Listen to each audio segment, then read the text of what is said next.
Appreciate the cheering over here. Good morning and welcome. This topic really is near and dear to my heart because the signals we send and receive is really all about communications. And communications being critical to how we influence people, how we get things done. Throughout my career as a human resources professional, as we worked to resolve issues, what we found invariably was that communications were at the heart of the issues we were trying to resolve, and very often at the heart of the resolution of those issues. All too often, people depended way too much on electronic communications to convey the difficult messages. And whether electronically or in person, they often didn't have messages that were well planned, if planned at all. And in some cases, there was no communication whatsoever. So the employee was left to his or her own resources to figure out what was expected and to find out the hard way about the consequences of not performing. So I've started with an area that I'm most familiar with. But those of you who don't have employees, do not sit back and relax just yet.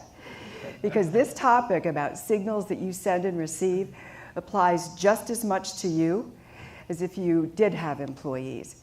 Think about the importance of the interactions that you have with your current customers, with potential customers, with resources that you hope to use as potential referrals or possibly with your customers.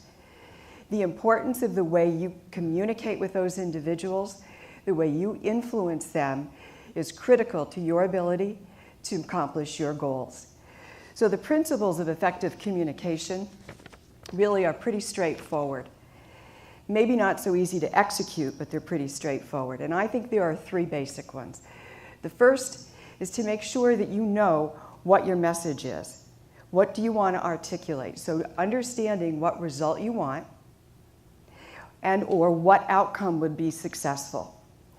The second is being cognizant of your behaviors and the behaviors of others.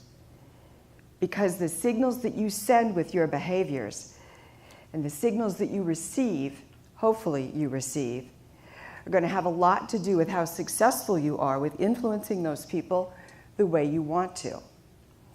And the third is active listening. Being present in that conversation, making eye contact, asking clarifying questions, making sure that you are completely absorbed in that conversation so that the individual or the individuals that you're talking with know that at that point in time, they are the most important thing in your life. They should walk away from that conversation feeling very important. Rightly so, at our W4, of course, our E4E meetings, we spend a lot of time talking about technology and making the best use of that technology. But I suggest to you that the most effective use of that technology is when it's coupled with a well-planned out, thoughtful human interaction. In his book, The 7 Levels of Communication, Michael Mayer proposes a communication pyramid. And you can see that at the base of this pyramid, it refers to electronic communication, marketing, advertising, and it's what he calls the informational zone, an important tool.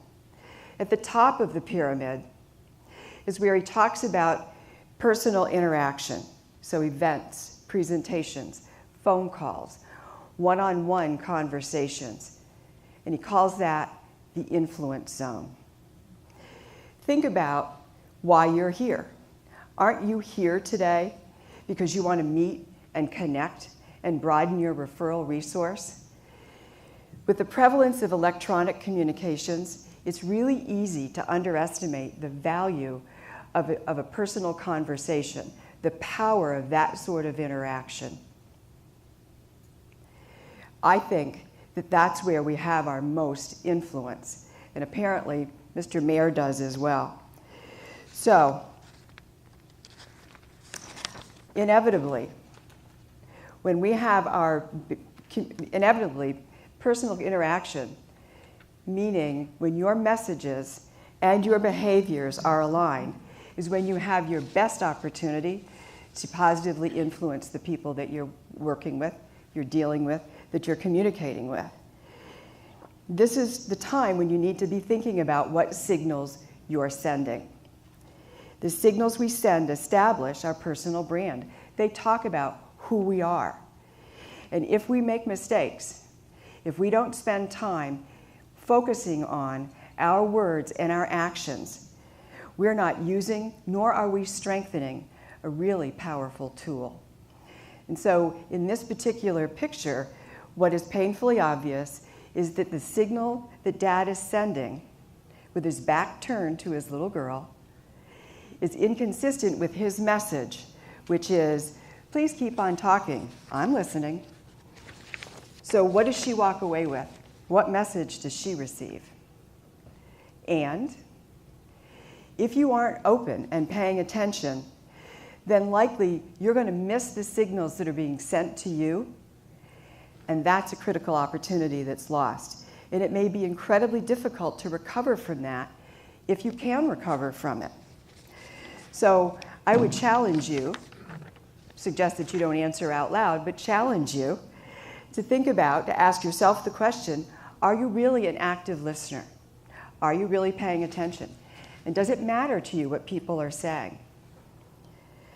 So as I thought about trying to drive home this point about behaviors and the importance of behaviors, I looked for a number of ways to do that.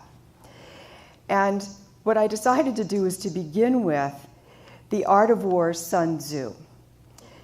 And what he said is this: if you know the enemy and know yourself, you'll need not fear the enemy and the result of 100 battles. I can't get this quite far enough away for me to read it. If you know yourself but not the enemy, for every victory gained, you will also suffer a defeat. If you know neither the enemy nor yourself, you'll succumb in every battle. And so we may not want to think about our businesses as a battle, but, sorry, I got ahead of myself, as a battle, but the preparation is the same. You need to be thinking about what you want to communicate. You need to prepare for those communications, and you need to really know about who the people are that you're interacting with, or you're going to waste their time and yours and possibly do some damage that you can't recover from. What I'm going to share with you today is a simple tool to help you connect behavioral and communication styles with the signals you send and receive. In the early 1960s, we had certainly not particularly sophisticated TV programming, as you can see here from the Flintstones being on the screen. We had life-altering events that many of you in this room would have only read about in your history books. And businesses tended to be hierarchical, I can't say that word, hierarchical in nature, and had cultures that today would result in harassment lawsuits being filed on a regular basis, right? And locally, we had an enlightened employer who approached the founders of Psychological Associates and asked them to create a people skills training program. And so they worked on developing such a program that was based rather uniquely on the research of behavioral scientists.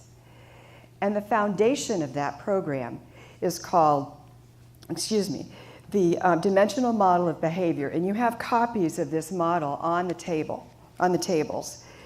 And it presents behavioral skills, in particular, assessing and influencing skills that salespeople and you and I can apply to situations to engage people more effectively. So over the course of time, certainly since the 1960s, a lot has changed. Certainly the way we're informed, the way we're entertained, and of course business cultures have changed dramatically, as have the expectations of the way people expect to be treated. They generally want to be included. They want to be engaged and a part of the problem solution, a part of the success of organizations. And what hasn't changed is the value of this model. It's as on target today as it was over 40 years ago. It's straightforward.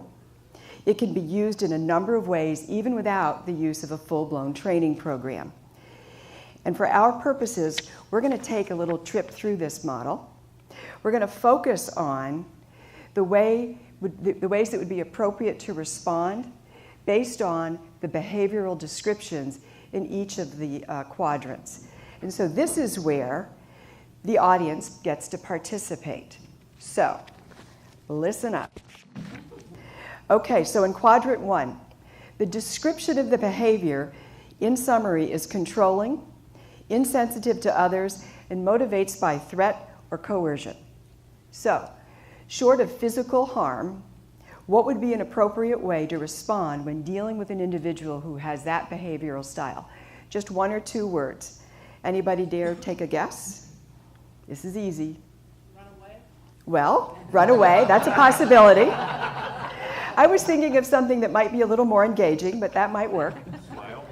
Smile. Smile would work. Okay, so you are going to have to work here. So in this case, being confident, being forceful, being firm.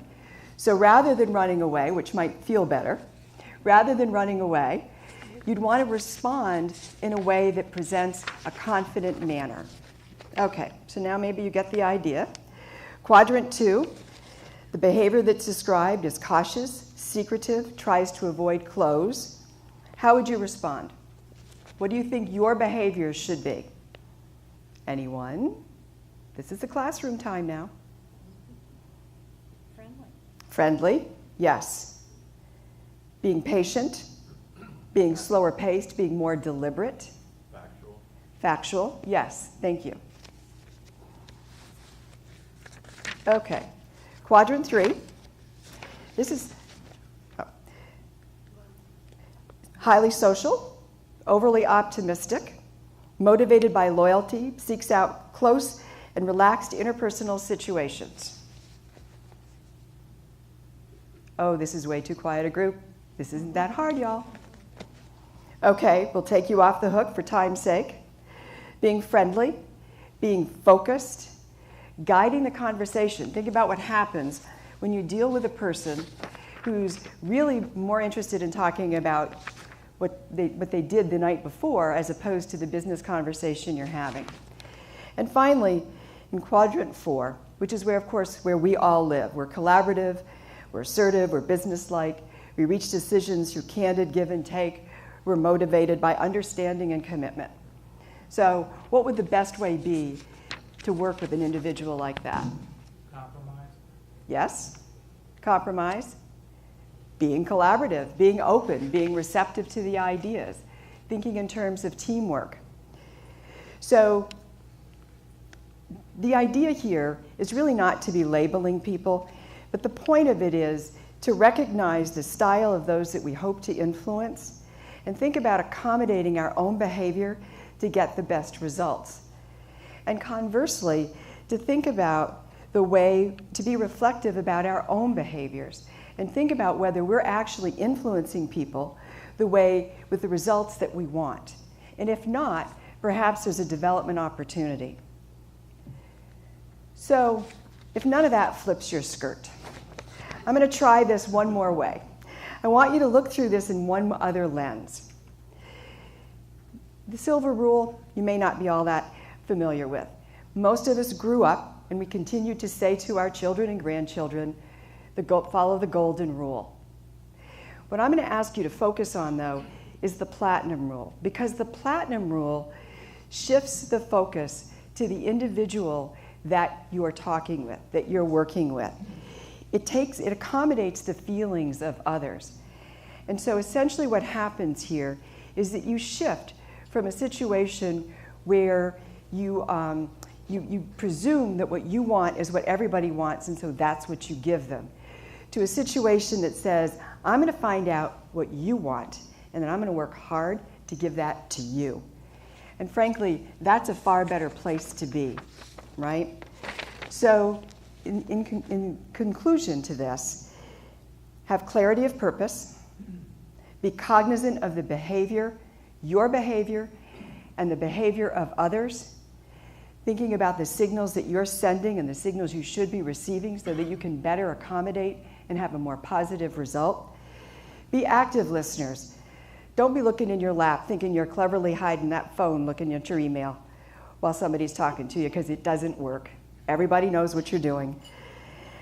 And so these are the tools to facilitate a well-planned, authentic human interaction. Thank you.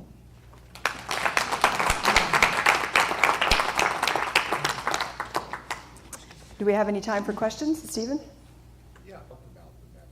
Yeah, thank you. That's a good question. I don't know if you could hear it.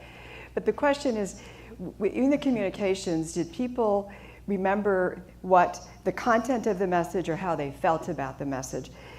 And I think that they often thought more about how they felt about the message, how it was communicated to them, and were they given any opportunity to participate? Did we surprise people? So I think it's a lot about how they felt. And I think that then translates to what did they get out of the message. Sometimes they didn't get very much, unfortunately. Other questions? So this was all perfectly clear. Everybody's an active listener and communicates expertly. Perfect. Confidence, I like it. We're experts for entrepreneurs. There you go. So with that, I thank you very much for your time and attention, and I hope you got a little bit out of that that'll be helpful to you. Thank you.